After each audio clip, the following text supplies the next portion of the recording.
Admitting all. Hello, welcome to everybody that's joining us for the In Conversation with this morning. Just waiting for a few more people to come through and we're going to kick off in a minute. So please be patient, stay with us as we admit you from the waiting room into our In Conversation with this morning. We are going to have really useful conversations today. We've got lots of people to be talking to, and we want you really to get involved with the conversation. So today isn't about you just listening and being passive. We want you to have an active part. So if you haven't done so already, open up your chat function. So if you go to the bottom of your screen, you should get the option to open up your chat function. And we want you really to use that quite heavily as we go through this session. So if there's something interesting you've heard or it's a conversation to add to, then my role in this conversation is going to be extracting your information and feeding it through to Paul, Richard and Haydn, who are going to be talking on this session, so they can hear what you're saying, they can respond to you in the moment, and you can get involved actively with the conversation. So welcome to everybody that's joining us. My name's Julianne Manning. I am one of the original founders of the Brainfood community, as are Paul, Richard and Haydn. They'll introduce themselves to you in a minute. My role, I've always been in learning and development and mainly steeped back in retail, more recently in luxury and hospitality as well. But last year I took a step back out of full-time employment and I'm more involved now in helping people in the moment. And certainly something that we're talking about today is very top of my agenda around the changes in learning and development and what's current and how people learn now, which is very different to when I started my career many years ago now. So today is going to be very much around a conversation with you. But for those of you who haven't been involved before, Brainfood is a community that we set up last year. So it's like-minded people that work internally for learning and development organisations. Our whole ethos is around building a community and inspiring curiosity and inspiration in like-minded people that nurtures the mind, the body and the soul. And we have various events throughout the year. We do webinars such as this one. And it's a chance to have networking events and building on what you want for the future. So again, we want your input to tell us what you want to get out of the community. And we've had two previous webinars in the past with Jenny McCulloch from the BBC and Kelly Dawn, who was a marketing consultant, that was talking about similar things that we're talking to today. So it's a build very much on what we've done in the past. So the purpose of this session today is to build on that current thinking, but also to help inspire and motivate all of us really to listen to our guest speakers and to all get involved on what our role is going forward. Bring in your views and through the chat function. And I can see some of you are saying hello to each other already. So thank you very much for that. Keep using that chat function and keep really asking questions, posing thoughts. And my role, as I say, will be to ensure Haydn, Richard and Paul are hearing that information and can respond to it. So what I'm going to do now is pass you over to the three people in conversation so they can introduce themselves to you. Paul, do you want to kick off? Yeah, absolutely. Hi, good morning, everybody. Welcome to today's session. Really excited about today's session and really privileged to be on the virtual sofa with Richard and Haydn, my esteemed colleagues. So I'm one of the Brainfood founders, worked across L&D, and the last 4 years specifically around talent development for William Hill. And today, really, I'm here today to get in conversation, have a great conversation. It's great that you've joined us because you are obviously curious and I want to be inspired about this sort of stuff. So today we're going to hopefully have a great conversation about the trends, what to watch out for, and hopefully give you some things to think about that you can go away and try and do. So that's me, and I look forward to getting involved in the conversation this morning. So over to you, Richard.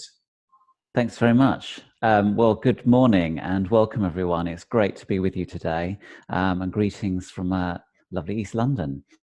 So I'm delighted to also be one of the Brainfood founders, and we're on a very exciting journey with our learning and development community here at Brainfood. I've been in learning and development for about 15 years. Last year I stepped away from my full-time corporate role and set up my own consultancy, RJE Associates, which is a boutique learning consultancy, really focusing on luxury hospitality, service, sales, and a bit of leadership. So it's a very exciting time, but it's great to see you all today, and hopefully you will get some super ideas from today. We're going to be talking about hot topics in 2020, but also going back to what's some of the holy grails around learning and development, and what do we really need to focus on moving forward, as well as some of the new innovations out there in the market. So I hope you enjoyed today's session, and Haydn, over to you. Thank you, Richard. So good morning, everyone. My name is Haydn Bratt.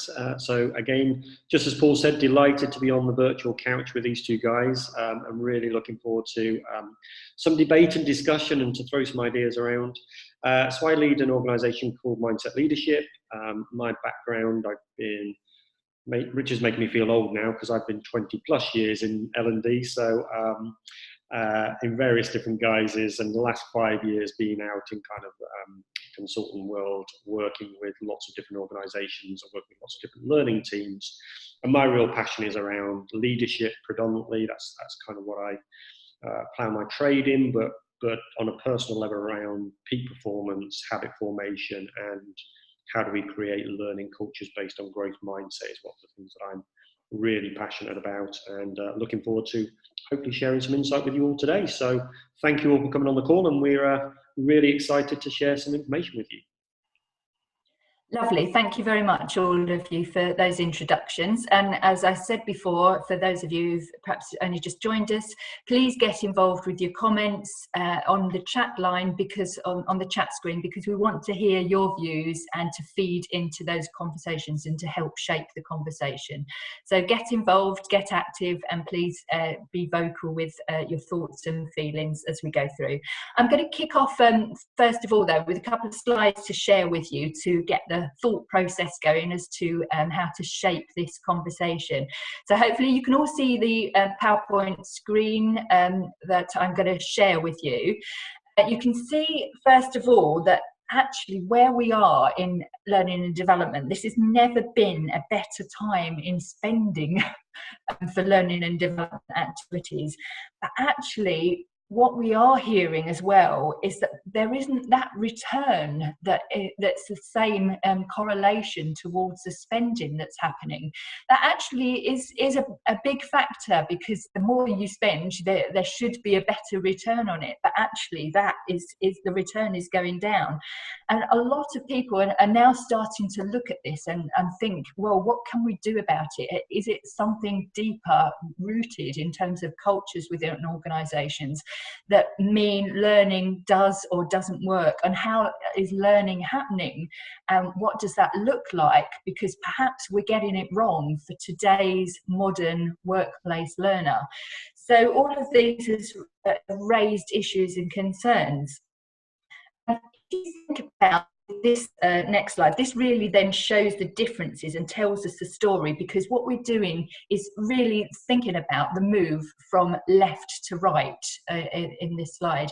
By that, what I mean, from the left-hand side, this has been very much the old traditional ways of learning. That doesn't mean to say that it's wrong, though. There will be an element of that is still needed, but actually in today's world, it was right at the time, but actually today, the pace and nature and the way in which people live their lives mean that a new way has to be developed that makes it right for people, because people have more of a say. We're a different economy now, a different generation. And actually, if we don't listen to all of those things, the old sort of classroom, school-based learning isn't for the future, and certainly isn't for now as well. So the gradual shift between left to right is happening in organisations, but also it shows us as well that we haven't always got it right. There's a lot of deep-rooted thinking about what learning is and what learning isn't that actually can sometimes be a big barrier, and change and habit can be very much a big barrier for that. So what differences this makes, really, we can see in all aspects of this, because in terms of growth, we can see an improvement in customer satisfaction if we develop what is this high performing learning culture and really apply learning to how people live their lives and how people do their jobs, rather than being a separate activity. So there's benefits in growth, there's benefits in profitability. Also in terms of transformation, because I think the pace in which people live their lives now and are learning, L&D can't keep up with that, because we can't expect people to wait for the next intervention or the next program. So faster learning can take place if people take ownership for that themselves, because they have a learning culture that enables them to do that. And obviously the benefits in productivity there really stack up for themselves as well. I just wanted to share with you some of the research that has been recently done. So this was the results of the 7th annual Learning in the Workplace survey, where many people from multiple levels in organisations and multiple sectors and different organisations had their say in terms of the best way in which they learn. So if you look at these results, let me just explain how it works to you. This table ranks the importance of 12 different ways of learning in the workplace for the individuals. So they've voted for it, and they're very important and essential scores that we need to look at here. So the red figures on this table highlight where the most responses were received in each category. And I think this means 3 things really for learning and development. So the first thing is that most of our learning and development activities in the past, historically, has come from classroom training. If you look at that, it's number 12 on the list. So, and that's where individuals see relatively little value. Now that doesn't mean for L&D we need to provide better, more exciting, more appealing and interesting courses. It's not the quality of that. It's actually people don't want more prettier or interactive courses. They want more relevant solutions to their problems, which might not be training or any form of training. So L&D's role could be, if any training is required, I guess it's about helping people understand what options there are for them to learn, rather than providing them with solutions themselves. So that's the first point, and that's the way we'll successfully engage with people and see the benefits by providing the appropriate solutions to people.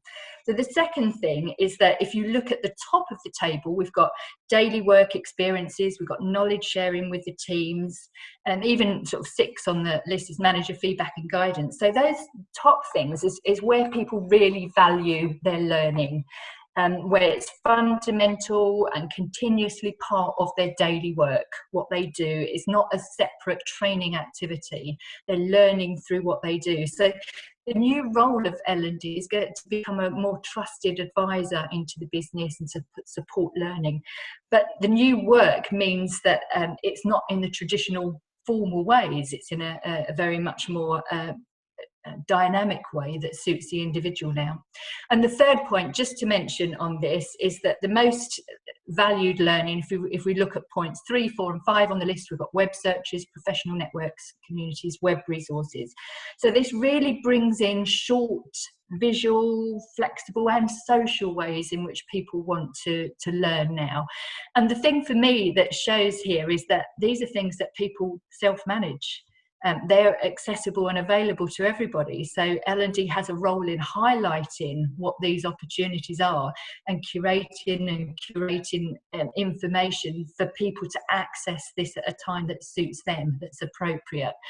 So lots of useful information to get from there, and just to sort of reinforce this by looking at some of the information that's come out from Learning Live recently. And this shows that there are challenges now for L&D leaders. Now, as to what extent you agree or disagree and and actually some of them you may think we're there yet already, or we've got a long way to go, or we're not in the right mindset, or our business doesn't ask the right questions to enable this to happen. So we want to generate a discussion and a conversation with you through our 3 guest speakers to really share thoughts, feelings, ideas, and talk about what's happening and what our challenges are. So, Richard, what are your thoughts on that? Great, thanks very much, Julia. Yeah, some really interesting data that's coming out, and we're into a new decade now, and for many, 2020 is about thinking, well, what am I going to be doing differently? What do I need to do in this new year and this new decade that really starts to move towards that high-performing learning culture? And Towards Maturity did a lot of research around what is it that makes a high-performing learning culture. And you saw earlier on that organizations that have a high-performing learning culture have seen traditionally a 19% improvement in customer satisfaction. So what is the secret sauce? Well, you may be thinking about your leadership, or you may be thinking about driving performance and talent. But I think fundamentally, when we move into this new decade, it's also about thinking about what are some of the existing mantras, the holy grails of L&D that we need to get right, to fix the basics, to bring that forward and really continue to bang that drum. And Julia mentioned about working in a consultative capacity with your leaders. And that's really important, because whether you're in a centralized or decentralized learning function, and I've experienced both, having that consultative approach is really, really important.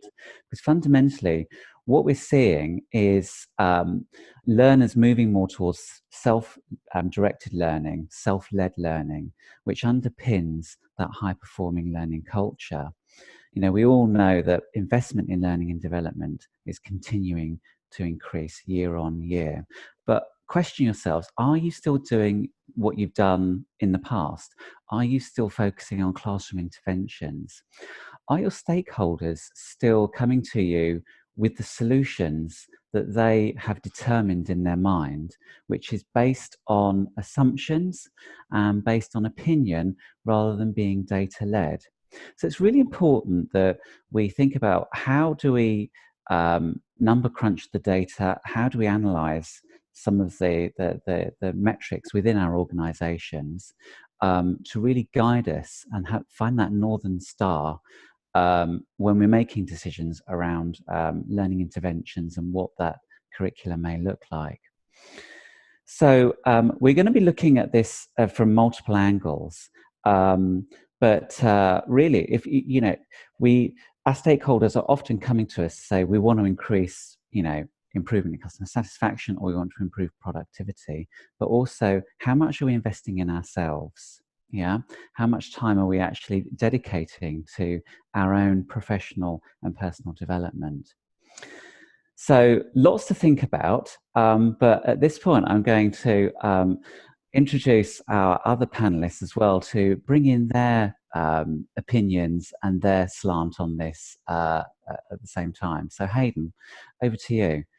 Thanks, Richard. Yeah, no, so really echo some of your thoughts around how we position ourselves as a function and as a team. And for me, there's a real role for us as leaders in the business. So moving away from just our role as the leaders of the learning function, but actually as leaders in our own right, having the confidence to step into that place within our businesses where we see ourselves as really adding value, and the specialist knowledge that we have being placed to help serve the people who we work with and alongside. So our operative colleagues, or our working with, whether it's at exco level or whether it's with senior leadership teams, to really kind of position ourselves as that consultative place, but also to demonstrate our own leadership of learning in our businesses. So we're talking about providing a different way to learn. Well, actually, how well are we demonstrating our own learning capability as leaders in the business in our own right? We talk a lot, and I mentioned in my intro that I'm really passionate about growth mindset. Yet we often see people who are in the learning function demonstrating very fixed mindsets about the way that they actually look at the way they do things, their resistance to change, the willingness to adapt and flex their modes to the needs of the business, and sticking to this kind of core traditional place where they perhaps built their reputation in the past.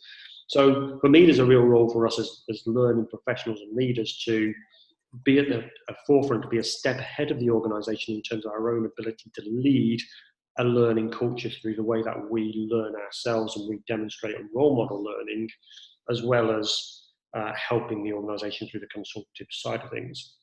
Another thing I just want to kind of throw into the mix, which is if we do want to create this high performing learning culture, we've also got to help our teams, not with content and knowledge, but we've got to go to a kind of meta level. We need to look at the meta functions, which is actually how do you help people learn how to learn? So rather than focusing on specific content and deliverables that are very tactical, actually how are we arming our teams with the knowledge about how to learn? And there's a lot of belief, again, fixed mindset belief that the ability to learn is IQ driven, but there's loads of evidence, loads of research that actually the ability to learn is more through application of key skills and attributes, and neuroscience is helping us to understand this far more, to actually help people to take on board information and learn from it. So for me, it's yes, what's the role of the function, but it's also how are we arming ourselves and others around us with the skills, the meta skills, the skills that sit above content and tactical information, to actually help them to step into a place where they are able to learn at their best and cope with the challenging, complex environment that people work in nowadays. Is that kind of Haydn, in terms of making learning almost that us consciously thinking about learning and role modeling that for others around us as well? And I'm just conscious on this panel here, I'm kind of the corporate guy, is where I'm coming from. But just linking on from that, Richard and Haydn there, this isn't easy. I think it's really important to recognise that, because I think as Richard said, I think this decade is the next 10 years is going to really create that footprint of what best practice looks like from a learning perspective. So we all have a huge opportunity here, because I don't think anybody's really truly defined what it's all about at this moment in time. I think we're all trying lots of different things. But just building on Haydn's point, I think, I'm just thinking about how I prepared for this session. I went onto Google and I did some research and I found some great stuff. And I think that's some of the stuff that I think from a corporate perspective, there's some research done by Gartner, I think in 2018, and very few employees really believed and trusted in their corporate learning that was being provided. So I think it's important for us, we all have a responsibility to recognize that and understand how we want to shift the dial on that type of stuff. But again, it's the balance. We know that millennials and we know that Gen Z want self-directed learning. That's fine, and we can do that, but we can't always measure that. We don't always know the impact. So again, that's another challenge for us. But one thing I think is really important to recognize, particularly from my world, is, and again, it's one of the basics, it's understanding the role that the line manager plays in any kind of development, whether it be leadership or talent development. And, so again, some LinkedIn pulled out a report in back end of last year saying that, 75% of people will engage with the program if their line manager recommends it. So whilst I get there's a lot more for us to do in terms of what we can offer, and we can create some great content and we can signpost great content, I don't think we should forget the power of the line manager being able to support that. And again, that's not always easy for us as well. So that's kind of where I'm coming from, is thinking about how do we role model and how do we provide things. And again, it's something that Kelly talked to us about in one of our first conversations with, is how do we market what we do? And again, it's not always an easy thing to do. We use the tried and tested to market what we do, but how do we, as Haydn said, how do we step that up to that next level so people know what's on offer and then want to engage in what we have to offer from a learning perspective? Lovely, thank you. I'm just going to come back to that point in a minute, actually, Paul, with a comment that Karen O has made. But first of all, just to recap on a couple of issues that have come up on chat. So Stephanie said, jokingly, I think, that's me out of a job. But it's interesting because it's not all about classroom training, but actually it does shift the role of L&D. So it's not about being out of a job, it's about a different way of working and a different job. And Sally sort of commented on the fact that people do want more control, and you mentioned, Paul, about the different generations now and self-directed learning. But to come back on the point that you've just made about line managers, Karen has said about it's important to engage leaders and help them understand that learning is a continuous process. So could I come back to you on that point and sort of discuss your thoughts? I've posted a question. Yeah, it's not always easy to change how leaders think about learning, but has anyone had any challenges with that, trying to change people's views on how the traditional learning has been versus a new way of learning, and the role of the line manager in that? I think using one of Richard's terms, the Holy Grail, isn't it? I think sometimes we can go around line managers, but we need to face into those conversations. And I think the one way I would try to do that is by making sure they are clear on what their responsibilities are. And I think, we're providing great development for people, but we all have a role to play. So from a central function, we have a role to play to make sure that the content is relevant, on point, and has the quality that we would expect. The individual has a responsibility and the line manager has a responsibility. So for me, one way I try to mitigate any kind of problems there is to sign up to what that deal looks like right up front. So I'm going to be doing this.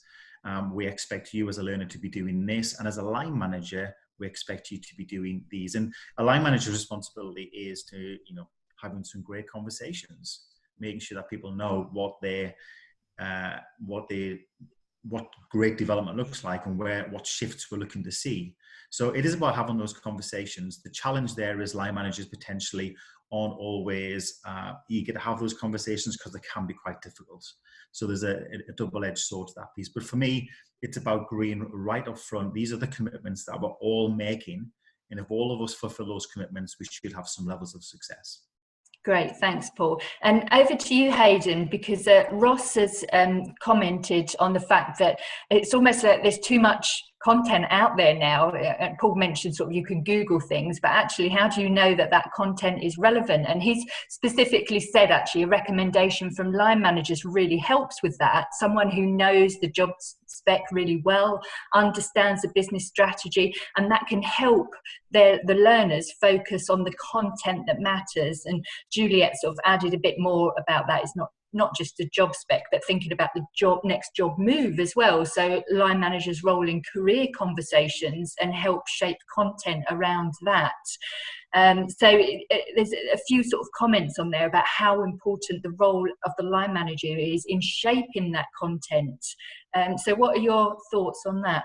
So, I think it's what we're seeing far more. So there's a real drive for learning in the workflow. And if we're going to create learning in the workflow, i.e. in amongst the things that you're doing, rather than being some event that you go off out of your workflow to complete, the role of the line manager is critical in this, to A, signpost what is that workflow we're actually focusing in the first place, and B, that support and guidance and coaching and help as you go along the route towards that learning and growth that you're developing. And we know by lots of research and studies, and Paul mentioned one of those studies a few minutes ago, where when a line manager is engaged, the transfer of learning into actual application is far more effective. And one of the things that we are really kind of need our line managers to step up to, and again, I think there's a real role for us as leaders in the business to help with this, is line managers creating a reflective space for people to process the learning they're going through. And we can only do that if we create this coaching ethos with our leaders where they create the space for people to learn and grow. So neuroscience has proven that we are able to adopt and adapt and assimilate information through moments of calm. So when our brain is at its most calm is the point when we process and we accommodate the learning that's happened.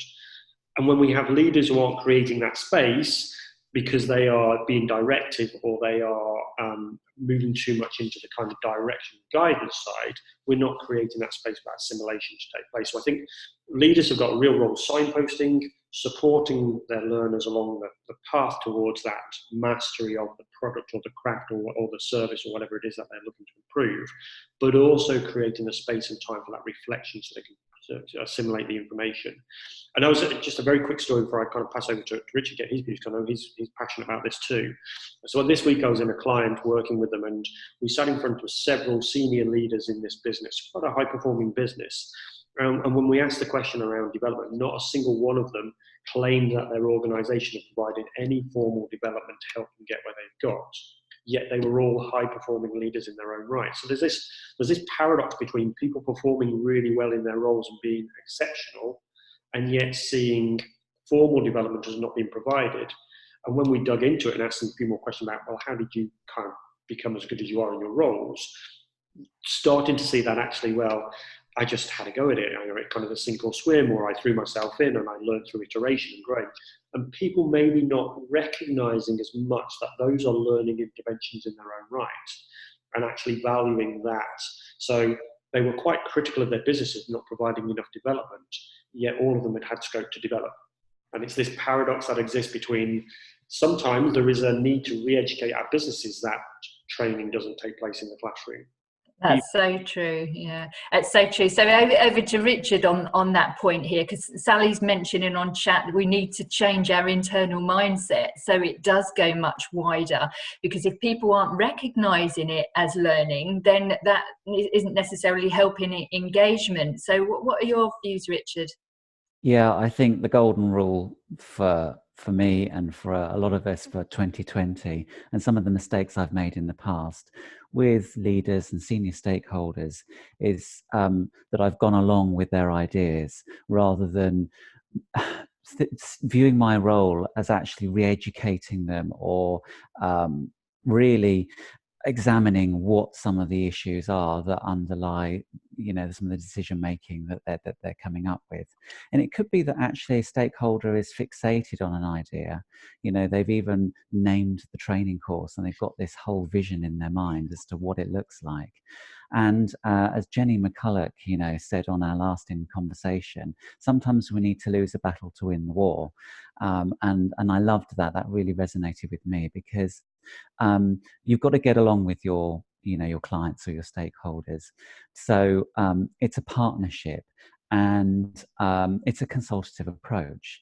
And really, there is a lot of frustration, because what I've seen is a level of misalignment around what it is L&D actually can do and what they need to do, and what it is the business can do to support that, be it with partnering with the right people and the right resources and the right subject matter experts, or even trying to produce a data set that helps inform that decision so that it's not being based on a gut instinct and you're moving away from that level of frustration.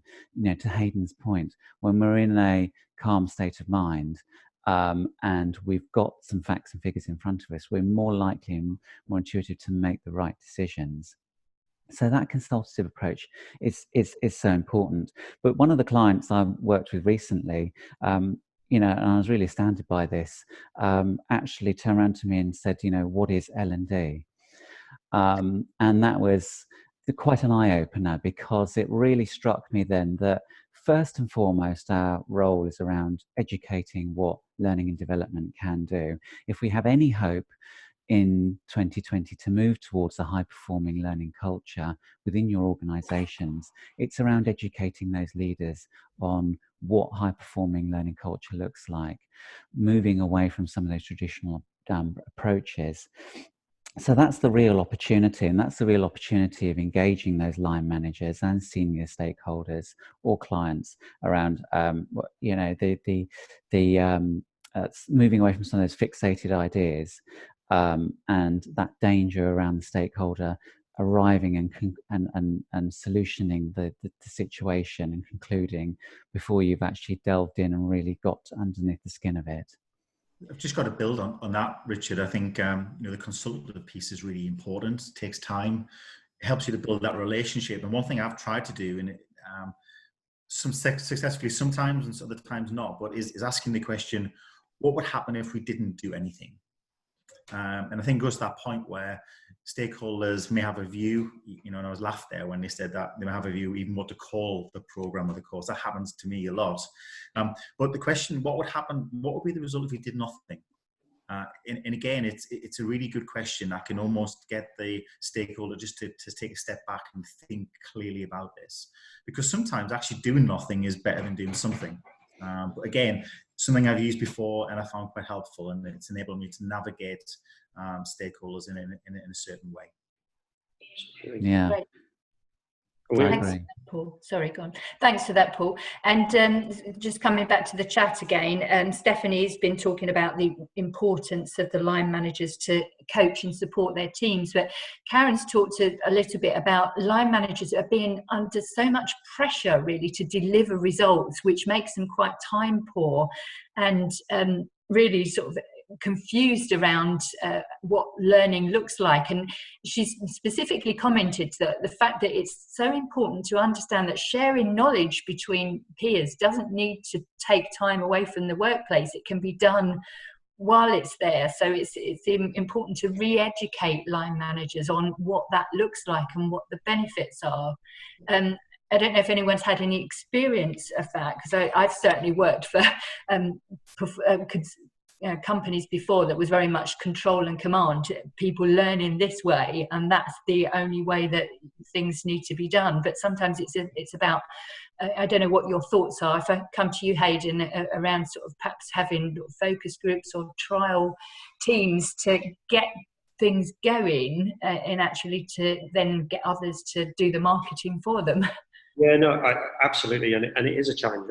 But I think the thing we've got to remember is, and I hate this phrase, but I'm going to use it, so apologies, but it is a journey. It's a transition that you're going from. So if you are in a traditional command and control style organization, expecting to create a learning strategy that is going to be heavily reliant on your line managers to deliver it is not going to work, because they need help and support to transition themselves. So having an aspirational learning strategy and really going up to your vision for your strategy to think into the future.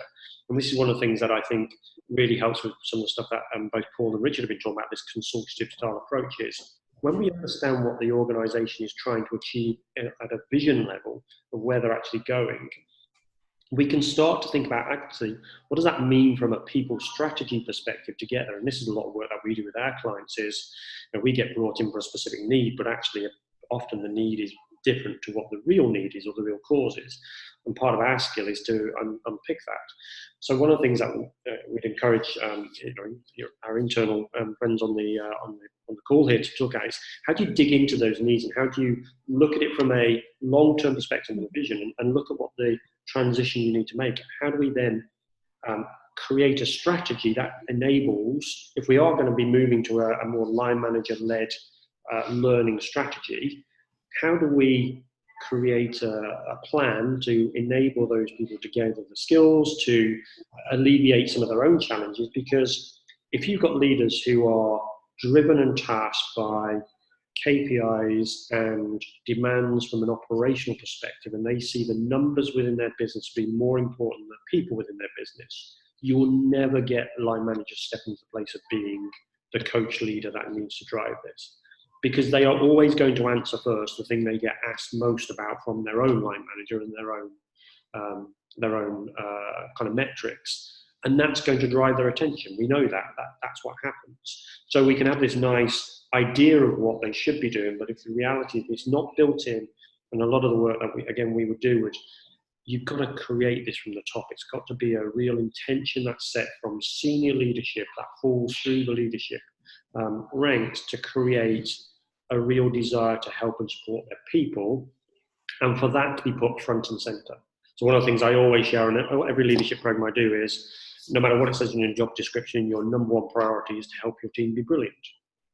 that has to be your ethos as a manager, because if it's not, my delivery of coaching or delivery of learning and supporting your teams to learn and grow is always going to come secondary. So there's a real need for us to change that ethos in businesses and help to understand that actually the way you deliver brilliance in a business is not through improving process or system, it's about improving your people. Lovely. So it's important that it's key that it's built into strategy and is driven from top down. And over to Paul, really, because you're in the corporate environment, just sort of commenting on a comment that Ross has made, because he's posed the question. So what is the best way to approach and educate people to support them and drive learning in their teams? Are there different motivations in the learning process? What techniques would you recommend? Because he feels there's very much an opportunity to influence that comes into play when engaging people with this new way forward. Thanks for that, Ross. It's a really good question. There's no silver bullet to that.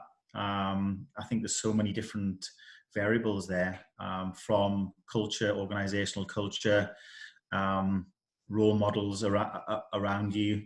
But I truly believe that if you are a people leader or a line manager or a supervisor, you have a responsibility, as Haydn said, to your people. And I think it's about ensuring that some of those fundamentals take place. Ultimately, it's really about conversations. The kicker there really is that line managers' mindset.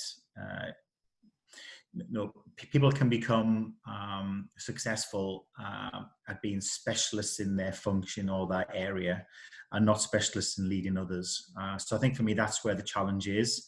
And I think for me, that's through signposting learning, through coaching conversations, engaging them with conversations. But for me, that has to come from the top of the organization as well. So there's the formal stuff, but also there's the informal stuff.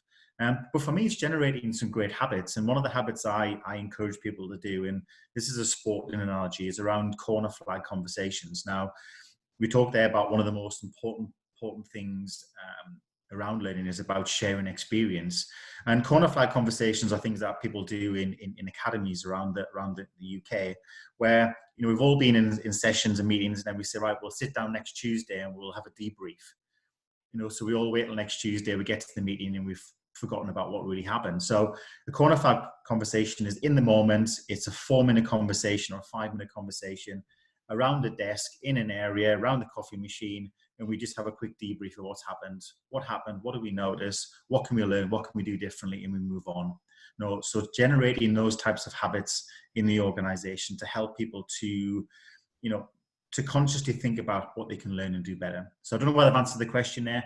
It's a big question, but ultimately it's about all of those things coming together to get us to a culture where leaders really value and really appreciate their learning is important, and how their role model is really important as well. I really think that shows the power of these Brainfood events and these webinars, that we're all together discussing this as a community, because you can't in isolation think of all the solutions on your own. Helen Murdoch, for example, has just come up on the chat line and just given a few ideas of her own about providing mentors, super users, encouraging peer-to-peer learning, sharing knowledge through staff forums, wikis, roundups of all L&D, and the really good ideas. Richard, have you seen anything or heard anything or done things like that, created or curated events or opportunities for people to learn from each other? Oh yes, I mean, absolutely. And I think if anything like me, you've grown up through the ranks of learning and development, i.e. you've been a trainer out on the floor, and you've been a facilitator, and then you've moved through the ranks in an organization and become a learning leader. You naturally have an instinct to want to help and to please people and managers and stakeholders, and that instinct never goes away, and it shouldn't go away. That's fundamentally what we're about, and that's what our profession is there for. But I do think that we what I've seen now is we're seeing ourselves more as coaches for those leaders, and playing back to stakeholders some of the ideas that they're presenting to us, so they can hear how it sounds. And I think it's also important that we don't be afraid to ask them why. before we start to go to solutioning and before we think about the modality of learning. I mean, in our lasting conversation with Jenny at the BBC, we talked about the mind-boggling amount of modalities of learning there are now. Everything from wikis to team huddles to videos to podcasts, and actually it's quite difficult to keep up with it. And if anything like me, you just spend so much time trying to keep abreast of all the changes, and going to things like the Learning Technologies event that's coming up soon, and all the different providers that are out there, and it's just and what stakeholders are really looking for is for us as learning leaders and learning professionals, is to distill all of that down to be able to advise and guide and tell that story. And it comes back to also that command and control leadership that we started this conversation off. Some leaders, if you're in a decentralized learning structure, they will see you as their commodity. They may see you as, you're on their payroll, and for all intents and purposes, in the best, intentions, you are there really to serve them and to deliver, their ideas, rather than consult and partner and really come up with some, new ways of thinking. So, really, it's about saying to yourself, how can I move my own, how can I pivot my own position to be more of a coach and more of an influencer? And we hear the term thought leader out there a lot, but how are you harnessing your power of influence and all of that passion around learning and development to really get the stakeholders on board, so that they understand it and they get with it? Because we know that we live in a fast-paced world.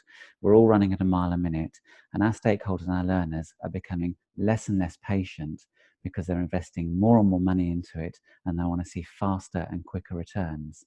So it's a challenge. It really is. Yeah, people want personalised learning, and I think what it's doing is changing learning and development with capital L, noun, into with a small l as a verb, and it's everyone takes responsibility for their own learning. I just want to come back to Paul, because I know we haven't particularly mentioned at the moment the opportunity of spotting talent. Do you therefore see that the opportunity, the talent and the leadership of the future is more about people's ability to learn? So what impact do you think that has on future talent? Yeah, I think it's their ability to learn. People talk about adaptability and in being agile, but I think for me it's about there's a couple of things around talent development that I'd call out. One is be really clear and differentiate between a leadership program and a talent development program, and make sure that you're really clear at the outset of what the results you're looking for. Talent development, from my perspective, should be aligned to adding that real value to the business from a succession perspective and strengthening those pipelines. And leadership development is potentially not doing that. So I think for me, be really clear. I've seen a lot of a blend between the two. The word talent gets talked about. So one, define what talent is in your organization. Two, if you're delivering a talent program, define what the clear metrics and measures are that are going to add real value to the strategic side of the organization. And it's just two mantras from me that I have in anything around talent development. Is one, reduce complexity. We've all probably worked in organizations where talent development is this complex dark art, that only some people know about. It needs to be really simple. The mantra I use is simplify to amplify. That's what we should be doing with talent. And the second thing is make sure that you are adding value. The only reason why people would not buy into what you're doing from a talent development perspective is if they don't see the outputs, they don't see the value of what they're doing, because you're putting people into having more challenging type conversations.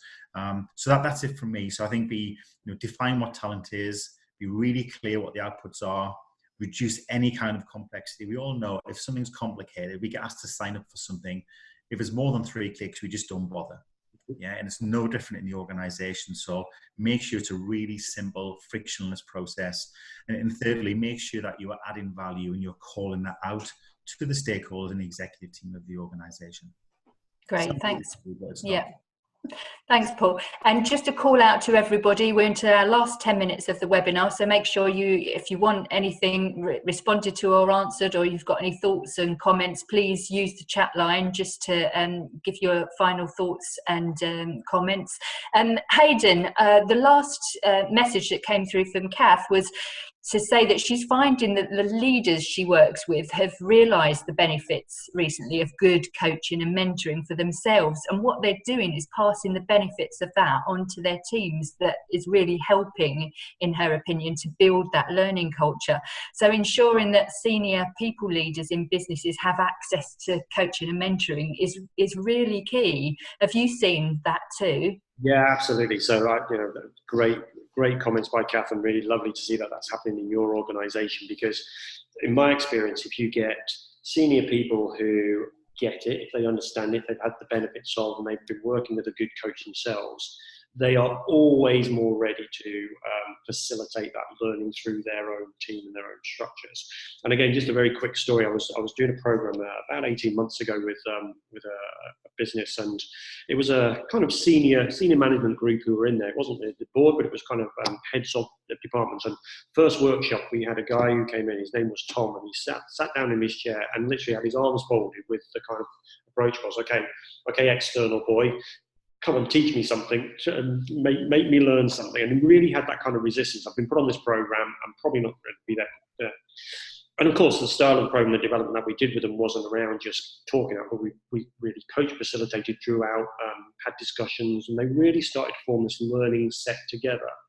And 2 sessions into the program that we were running with this business, this leader was coming to me by the end of the second one, asking for book recommendations so we could go and do some more self-determined learning themselves. So it shifted from what can you tell me to bring it on, I'm loving this is igniting my passion for learning and growth and wanting to be better in my own right. And for me, seeing that shift when you have a leader who suddenly gets the light, I hate that phrase, the light bulb switch on, but suddenly sees the neurons firing when they are learning something. And just the reason for the story is coming back to Kath's point is it didn't just impact on his experience, but it started to impact on his team, because he started to then ask further down the program, what would be a good recommendation to help my team with this area? How could I get my team to learn more about this? Because he'd had it switched on for himself, he was far more aware of the value and the importance of leading and helping others to learn. And one other thought just from me that was popped up as Paul was talking is, if there's one thing that I believe we as learning professionals need to do more of, we need to have the courage to step into a place of challenging the way that things are done. And one of the phrases I always use to people who I coach and develop is, none of us ever fail through a lack of hard work. We fail because of a lack of quality thinking. And I can guarantee everybody on this webinar, we're working really hard at their learning strategies to try and make them work. But how much time do we actually take away from the doing and the activity to really think into what the future needs to look like and start building that plan? So my encouragement would be to have the courage to kind of be willing to put your foot on pause or step off the treadmill and create time and space to really think into the future, and then start with courage to go in and challenge your organisation to move towards that. I talked about the journey earlier, but to start that transition towards the learning environment you want it to be versus the learning environment you're currently in.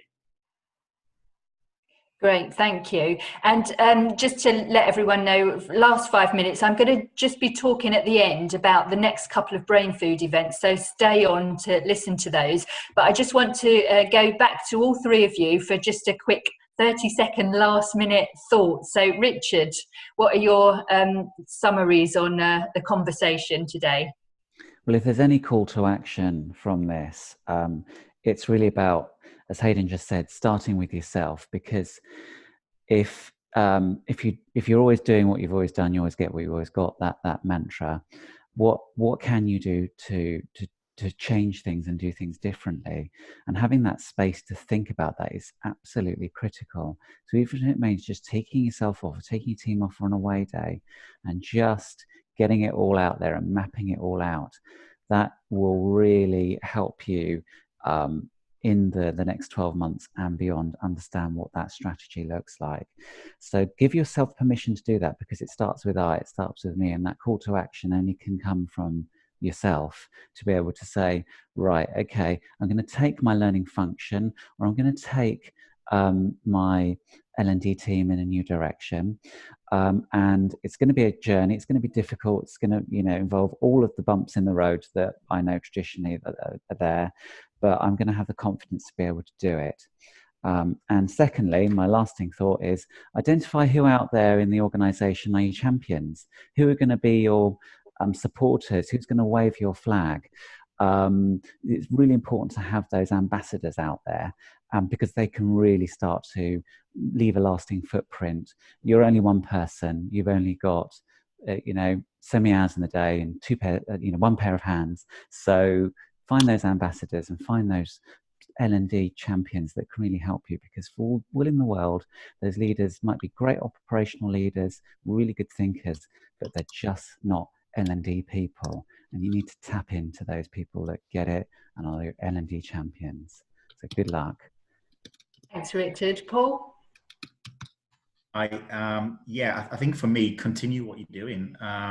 You're obviously curious, you've joined today's session. Stay engaged with us. I think collectively we are more powerful in terms of sharing understanding. So do that. The second thing, which is something I've been talking about for the last 14 months, is get a mentor. If you haven't got a mentor, get one, and start mentoring people around you. The power of those relationships and conversations are unmeasurable in terms of what they do. So think about that, get a mentor and start to mentor people around you, and the value of that will be, massive to everybody here. So that's it for me. Perfect, thank you. And last but not least, Haydn. So the final thought for me is we are in such a place of opportunity. So we are record levels of spend. We talked a lot about some of the problems today and some of the issues that may exist that prevent us creating that. But for me, we are in a massive place of opportunity, and I just encourage everybody on this call to have the courage to grab that opportunity and make the difference that they all want to make in their business, because you can. There is nothing stopping anybody. So for me, grab hold of the opportunity and just make that difference. Perfect. Thank you very much. And thank you to everybody for their comments and for their involvement in this discussion today. It's been really, really worthwhile, and it's been good to hear from you all. So well done to everybody for sharing their ideas. So thank you. So I just wanted to mention a couple of things, the next couple of things that Brainfood are with. So there will be our next event, our live event on the 5th of March. So if you haven't seen that, look out for that and sign up for that. We've got the benefit of having Andy Lancaster to be talking to us at that event, who's the head of learning at CIPD, and Paul, who you've seen on this webinar as well, will be talking to you as well. So nice central location just by Covent Garden. So come along, sign up and come along to that event. You will actually also, as part of that event, get Andy's book for free, so definitely an incentive for coming along. And you see the cost of that event, £25, is a special community ticket price. So if you've been involved in any Brainfood event in the past, you can get the event for that special fee. And also what we're doing is that if you're recommending that to anybody else, a friend, then if you go through that recommend a friend process, they'll also get the event at the same price of £25 per head. So we look forward to welcoming you all to that, and let us know if you have any questions. And also the next bonus webinar that we're planning in our schedule, Haydn will be talking about growth mindsets, because he's been working recently with Matthew Syed to enable them to organise and foster a growth mindset in individuals and companies. So that's going to be a really useful and worthwhile event to sign up to. So again, look forward to seeing you all there. Please continue to share with us your ideas, thoughts and feelings, and help build this great community of L&D professionals that will take us from now to the future and beyond. So thank you very much for your time. Thank you, guys. Thanks very much, everybody. Really appreciate it. Goodbye for now.